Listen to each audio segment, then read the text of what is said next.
What is going on, guys? Ryan Nelson here, and today I wanted to talk to you about renting gear, when it's a good idea, when you should rent gear, and when you maybe just shouldn't rent gear and suck it up and buy whatever it is you're thinking about renting or buying anyway. Just buy it, because sometimes it's not worth renting, but a lot of the times it is worth renting something before you buy it, just to see if you like it. So let's get into it right after this little quick spiel.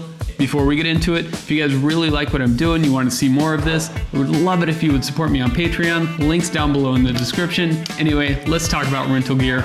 Let's go. All right, to start off, for a long time, my opinion on renting, I hated renting. I thought it was a waste of money. I didn't really see any value in it, but my views have changed a little bit. So let me share with you why I think you should rent gear. So if you're looking to pick up a new piece of equipment, it's a good chunk of change. You're looking for a new camera, it's $2,000, $3,000, $4,000, $6,000, $12,000, whatever it is. If you haven't really had your hands on this piece of equipment yet, you're looking at the specs, it sounds great, you're like, that's exactly what I want. Whoa there, cowboy. Hold on, let's test out this camera first before you go dropping a good chunk of change on it. And my perfect example of this, last year, I was ready to click buy. I was ready to pull that trigger on a Lumix GH5S for its slow motion capabilities. It shoots 120 frames per second. It shoots 240 frames per second. Like, who's doing 240? Nobody's doing 240. 240 is insane, like so slow. But I rented it and realized I don't really like the way that comes out, that 240. It's shooting this long GOP format, and I don't really like the way the 240 looks out of that camera. It's not very high quality, I guess. It was a little blurry, a little fuzzy, like it was... Anyway, point being, I wasn't really digging the way the 240 or even maybe the 120 out of there was looking. So instead of wasting $2,400, $2,500 plus the cost of that Metabone speed booster, I saved myself almost $3,000 by renting this for a couple $100 up front, realizing I didn't like it. So I moved on to something else, ended up finding a camera I did like, a little bit more expensive, but the quality is awesome. And I did save myself a bunch of money, time, and hassle by renting it and realizing I don't like it first. So that's one really awesome reason to rent gear. Another great reason to rent gear is if you get a job and you don't have quite all the equipment that you need to pull this job off, or think you just need some backup in case, this job expands a little bit, and that does happen from time to time. So a great way to save money and actually spend no money to test out and get some more gear is to rent it for a job. Now, what do I mean by spending no money? So what you do is you bill that rental fee onto your client. So your client is actually paying for your rental gear, and then you get the benefit of testing out a new piece of gear or having a much better camera or newer lights to test out on the shoot as well. Now, pro tip when doing this, get an extra couple of days on that rental before you do your job. Make sure you spend hours sitting down, playing with this new camera, playing with these lights, and making sure you know this thing in and out at least well enough to get the job done, and you're not bumbling around trying to fiddle with camera settings or set up a new light on the job. You're just gonna look like an idiot. Don't do it. Make sure you get that piece of gear and test it out a few days beforehand. And don't forget to bill that rental fee on to your client. Another pro tip, the gear you actually own, you should actually be renting that to the production or whatever photo shoot, video shoot, whatever production you're working on. You should be renting your gear out to that production as well to cover the cost of replacing, refurbishing, reworking, sending in, and repairing. That's the word I was looking for, repairing, getting your gear repaired.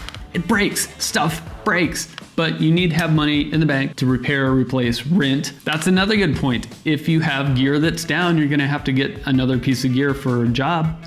Rent it, go for it, yeah!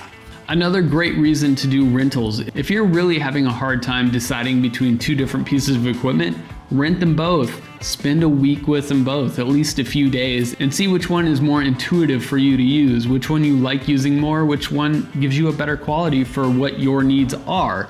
It's a great way to kind of determine which camera, which lights you like. There's so much stuff you can rent, even sliders. I mean, the place I rent my cameras from, I can rent batteries from. I can rent extra hard drives. I can rent all sorts of things. And it's a great way to try different setups before you spend a bunch of money on your own setup. So I've talked a lot of the good things about renting. Some of the bad things about renting, things happen. Again, things happen. I've rented stuff and it's been lost in the mail. I've rented stuff that hasn't shown up. I've rented stuff that has been delivered to somebody else. These things do happen. Again, that's why you want to build in a couple more days before you actually need the camera or the light or whatever it is you're renting, just to kind of give yourself a buffer there. I did rent a camera for a job that got delivered to somebody else and I didn't get it for 2 more days. I'm not gonna say that happens a lot, but it was just a fluke thing. It was an accident. It wasn't the rental company. It was actually UPS. So that was fun to deal with. But UPS did take care of everything for me and I was in contact with Borrow Lenses. That's who I had rented from at the time. And they were actually nice enough to compensate me for the days that the camera was not in my possession. So I wasn't paying for rental days when I didn't have the camera. So Borrow Lenses, awesome job. Thank you so much for that. So another question is, where can I rent gear? If you're in a bigger city, there's probably a camera store around that rents gear. Some areas have groups of people that come together and just kind of share gear with each other, or you can rent from specific, just random people that are around. I'm not gonna say that's a great way to do it, but if you're in LA, I know there's a big community there, obviously. Phoenix, maybe not so much. And then you can rent gear online, and that's probably gonna be your best option no matter what or where you're renting. It's usually a lot cheaper. I know from my local camera store, I can rent a camera for a day, and online I can rent that same camera for almost a week for the same price. There's a huge discrepancy in price there, but sometimes you just need it tomorrow. You gotta run down to the local camera store, pick it up, suck it up, eat the cost of it, or pass it on to your client. Online, I've used borrowlenses.com. I've had great experiences with them. A couple other companies are lensrentals.com, lensprotogo.com, and there are a handful of other companies. I haven't used them. I've looked at a fair amount of their websites, but I've dropped a link down below in the description for borrowlenses.com. I've had great experience with them. I would appreciate you using that link, and I'm sure they would too. Borrow Lenses, you guys are welcome. By the way, not sponsored by Borrow Lenses, I just like them.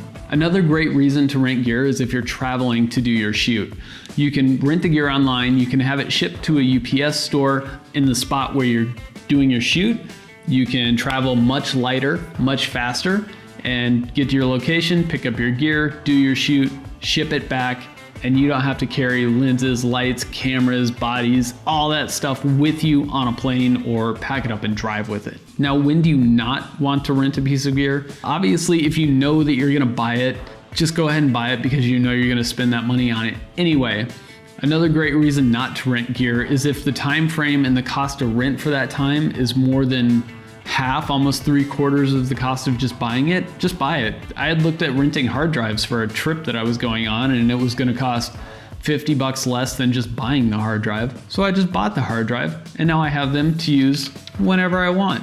It's here, which is great. So if it's gonna cost you almost as much to rent it as it is to buy it, unless it's something you know for a fact you are never gonna use again and can't sell, then you should probably just buy that piece of gear instead of renting it. Now, if you're a little intimidated about renting things online, don't worry about it. It was actually pretty easy until you get into renting things that are thousands and thousands of dollars, like Red cameras or cinema cameras. All you really have to do is have a credit card on file with them. When you're renting the really expensive gear, you're gonna have to put down pretty hefty deposits or have a certificate of insurance, which if you have insurance for your business, that's pretty easy to get. Costs a few dollars from the insurance company. No worries, they put it on file and you're good to go. Now, to sum this up, what are the pluses of renting gear? You get to try out new gear. If you're really like a new gear junkie, you can always have the newest gear to use, to test, to show off on your shoots. You can try out different pieces of gear without spending a ton of cash on it. If you rent it and find out you don't actually want it, well, there you go. You saved yourself a ton of money. Another good reason to rent is you can find a piece of gear that you really like. If you're not in a huge hurry to get it, you can wait for a good deal and maybe find one used in the B&H department. B&H also has great gear. I love their used department. And then some minuses for renting gear. One, if you do end up buying that, then you just spend a little bit more money on the rental. But you did know that you wanted that piece of gear 100% first. So that's not so bad. That's not so bad, is it? Is it? I don't know. Is it? What do you think? That was kind of snarky. I probably shouldn't be very snarky. And probably the biggest downside of renting all the time, especially for renting cameras, is every time you get that camera, you're gonna have to go through and set up the settings to work for you. You're gonna have to make sure everything is set up the way you like it. Again, that goes back to getting an extra day or two of rental before you actually need this piece of gear to sit down, work through it, make sure it's working for you, make sure you understand that piece of gear, and just kind of get a good feel for it. All right guys, well I know that was a ton of babble about renting gear. It seems so simple. Should I rent or should I buy?